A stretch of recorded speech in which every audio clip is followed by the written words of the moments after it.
हाल के दिनों में अनुसूचित जाति एससी और अनुसूचित जनजाति एसटी के आरक्षण में क्रीमी लेयर लागू करने का मुद्दा फिर चर्चा में है।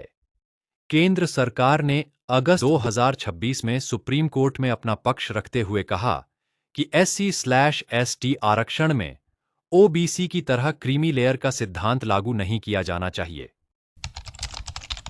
केंद्र सरकार का पक्ष। केंद्र सरकार ने सुप्रीम कोर्ट में कहा कि एससी और एसटी समुदायों के साथ होने वाला भेदभाव केवल आर्थिक स्थिति से समाप्त नहीं हो जाता। इन समुदायों को ऐतिहासिक और सामाजिक भेदभाव का सामना करना पड़ा है।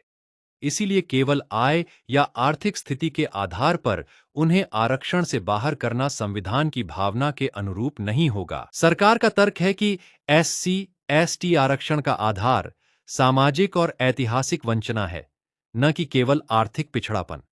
यदि SC/ST में क्रीमी लेयर लागू होती है, तो अपेक्षाकृत संपन्न परिवारों को आरक्षण का लाभ नहीं मिलेगा और यह लाभ अन्य जरूरतमंद परिवारों तक पहुंच सकता है।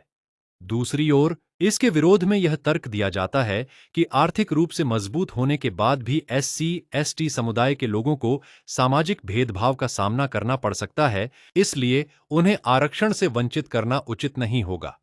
इस कारण यह विषय कानूनी, सामाजिक और संवैधानिक दृष्टि से अत्यंत महत्वपूर्ण बना हुआ है।